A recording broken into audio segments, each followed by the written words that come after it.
Esto es Charlas Fiscales y de Negocios, donde los impuestos, la empresa y la vida se escuchan distinto. Con amor, conciencia e ímpetu. Soy Juan José Galván, y comenzamos. Hola, ¿qué tal? Muy buenos días, tardes, noches, a la hora en la que estés escuchando el contenido de este episodio de tu podcast, Charlas Fiscales y de Negocios. El día de hoy muy contento de saludarte, darte la bienvenida a este espacio. Hoy, lunes 25 de mayo de 2026, un día muy importante, muy bonito para toda la profesión contable. Hoy es el Día de la Contaduría Pública. Muchas felicidades a todos los colegas que son parte y que contribuyen a formar esta maravillosa profesión.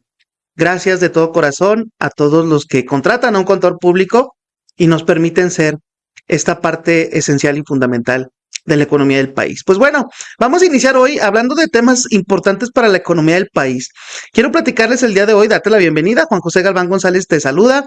Gracias por escucharnos recurrentemente o gracias por escucharnos hoy. Si te acabas de encontrar con nuestro podcast, esperemos te guste muchísimo. Vamos a iniciar hoy con un tema que tiene que ver con la reducción a la jornada laboral. Aquí en Charlas Fiscales y de Negocios ya tuvimos un curso, una capacitación sobre la reforma laboral que la enfocamos a la reforma constitucional. Lo que pasa es que ya posterior a ese curso tuvimos una modificación en el Diario Oficial de la Federación, precisamente a inicios de mayo de 2026, donde ya está toda esta idea plasmada en la legislación secundaria. La jornada laboral cambió y muchas empresas todavía no entienden lo que viene. Y esta parte es bien importante decirlo. Todo lo que representa uno de los cambios más importantes para el entorno empresarial mexicano en décadas. Se suma incluso a este tema del outsourcing, me parece, a esta eliminación. No estamos hablando únicamente de trabajar menos horas. Ojo con esto. Estamos hablando de una transformación completa en la manera en que las empresas administran una serie de situaciones importantes. Su operación, su nómina, sus turnos, sus costos, sus controles, e incluso hasta su forma de defenderse ante una revisión laboral o fiscal. Contrario a lo que se piensa, la reforma de reducción de jornada laboral no solo atañe a recursos humanos, atañe a áreas tan importantes como las financieras, la operativa, la fiscal, la jurídica y la estratégica. México vivió durante más de 100 años bajo un modelo laboral construido sobre jornadas de 48 horas semanales. Y ojo, decirlo no es tan sencillo como lo que llevó a nuestros antepasados se escucha muy lejano, ¿va? Pero pues sí, a los mexicanos de hace más de un siglo, a llevarlo a una constitución. Fue motivo fundamental o fue uno de los pilares que llevó a la Revolución Mexicana de 1910. Recordar el tema del Partido Liberal Mexicano, del propio, los hermanos Flores Magón. Hoy, ese paradigma, que insisto, mi reconocimiento porque está desde ese tiempo, pero ese paradigma comienza oficialmente a desaparecer, porque la reforma de la que estamos hablando establece de manera gradual que México reducirá la jornada máxima hasta llegar a las 40 horas semanales en el año 2030. Pero aquí viene algo bien importante. Muchas personas creen que esto significa simplemente trabajar menos. Y no, el verdadero impacto está en todo lo que ocurre alrededor de esa reducción. Porque un tema bien interesante y bien importante es que la reforma no autoriza disminuir salarios. Es decir, el empresario, las empresas deberán pagar lo mismo por menos horas ordinarias trabajadas. Y aquí es, colegas, empresarios, ¿dónde comienza el verdadero reto? Porque automáticamente aumenta el costo por hora efectiva. Y empiezan aquí a surgir preguntas muy incómodas que tienen que hacerse las empresas. ¿Necesitaré contratar más personal? ¿Tendré que rediseñar mis turnos? ¿Qué pasará con las operaciones 24/7? ¿Qué ocurrirá con manufactura, hospitales, logística, restaurantes o retail? ¿Estoy preparado para el incremento potencial de horas extras? ¿Mi nómina realmente soporta una revisión laboral? ¿Mis CFDI coinciden con la realidad operativa? Y quizá la pregunta más delicada de todas. ¿Tengo cómo demostrar realmente cuánto trabaja mi personal? Porque uno de los cambios más importantes y quizá menos comentados en esta nueva reforma es el nuevo registro electrónico obligatorio de la jornada laboral. Sí, registrar, reportar de manera electrónica el cumplimiento de esta reducción de jornada laboral. La ley ahora obliga a los patrones, aunque no tengamos todavía, y seguramente cuando salga nos vamos a poner a hacer cursos y podcasts de este tema, todavía no están las disposiciones de carácter general que tendrá que emitir la Secretaría del Trabajo y Previsión Social. Sí tenemos que ir pensando en que para dar cumplimiento a esto, pues habrá que registrar entrada, salida, jornada efectiva de cada trabajador. Y definitivamente esto cambia completamente la lógica de fiscalización laboral en México. Y es que este registro no solamente será administrativo, será prueba. Prueba para la Secretaría del Trabajo, prueba para tribunales laborales, prueba para sindicatos, prueba para el IMSS, bonos de puntualidad de asistencia, que no integran al salario base de cotización. Y eventualmente también para el SAT. Y aquí está el punto crítico. La reforma le da a ese registro electrónico un enorme peso jurídico, porque establece que hará prueba plena cuando se encuentre validado entre trabajador y patrón. Eso significa que la jornada laboral entra oficialmente a la era de la trazabilidad digital. Igual que ocurrió hace años con el CFDI. Y el tema del CFDI también parecía un tema administrativo, después operativo y después hoy en día estamos como un mecanismo de fiscalización masiva. Y por eso esta reforma no debe verse solamente desde el derecho laboral, debe analizarse desde el cumplimiento integral. ¿Por qué?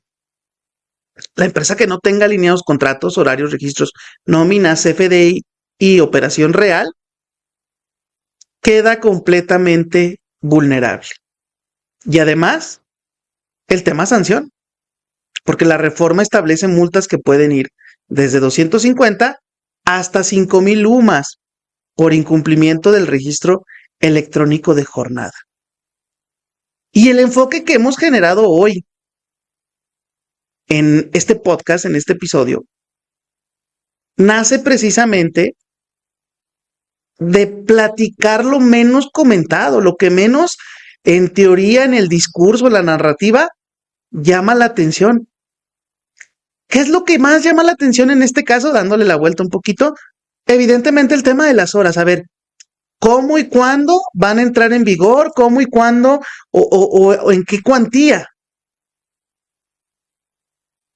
¿Por qué? Porque hablamos de una reducción a 40 horas, pero eso no significa que de golpe ya hoy, entrando en vigor esta ley, ya tengamos que aceptar que ya son 40 horas. No. A partir de 2026, que entra en vigor esto se publicó el 1 de mayo, del 1 de mayo al 31 de diciembre de 2026 siguen las 48 horas, pero no es para decir, pues ya en enero vemos, no, es para irnos preparando. En 2027 baja a 46 horas, en 2028 serán 44, en 2029 serán 42 y en 2030 serán 40 horas. Entonces, realmente estamos ante esto que nos platican como, esto es lo más fuerte, esto es lo más novedoso. y la modificación. Ahora sí, hablando de artículos, se agrega una fracción al artículo 132 que habla de las obligaciones patronales. Fracción 34, registrar de manera electrónica la jornada laboral de cada persona trabajadora, incluyendo el horario de inicio y finalización, así como proporcionarlo a la autoridad cuando se le requiera. Y nos dice que la Secretaría del Trabajo va a emitir sus reglas de carácter general. Nos platican mucho la disminución, pero esto realmente genera un cambio importante. En tema de horas extras, para 2026 y 2027 seguirán siendo 9 horas extras por semana permitidas, como coloquialmente y ordinariamente se ha venido manejando. Para 2028 son 10 horas ya, el máximo, 2029 11 y 2030 12. Oye, ¿las horas extras qué relevancia tienen? Pues ante menor cantidad de horas ordinarias de trabajo, existe la posibilidad, si no existe la adecuación operativa correcta, de incurrir en horas extras, que tienen una implicación fiscal y tienen una implicación de seguridad social. Honestamente, el tema de la multa por registros electrónicos no será el problema más grave. El verdadero riesgo va a estar cuando una empresa no pueda aprobar jornadas, no pueda defender horas extras, tenga inconsistencias en nómina o sea incongruente entre lo que timbra y lo que sucede en su operación. Y ahí el problema deja de ser laboral y pasa a convertirse también en un problema fiscal y de seguridad social. ¿Cómo va a operar el sistema de registro? Todavía no sabemos, porque es trabajo de la Secretaría del Trabajo y Previsión Social emitir estas disposiciones de carácter general. Ahí nos tiene que decir cómo opera el sistema, qué empresas estarán obligadas, qué excepciones existirán, qué controles técnicos serán válidos, cómo deben conservarse los registros y cuáles serán los criterios de inspección. Todavía no sabemos a ciencia cierta la profundidad operativa, pero de que está, ya está en ley. Y justamente por eso, este es el momento correcto para prepararse. No en 2027, no en 2028, no en 2029, ya. No cuando llegue una inspección, no cuando haya una demanda, no cuando el CFDI ya no coincida con la jornada real. Es, decía un presidente, hoy. Porque las empresas que comiencen desde ahora a auditar su operación, a rediseñar turnos, a fortalecer controles, a alinear su nómina y profesionalizar sus procesos, serán las que lleguen fuertes cuando esto entre en vigor. Y 2030, que marca la reducción total, esa gradualidad a las 40 horas.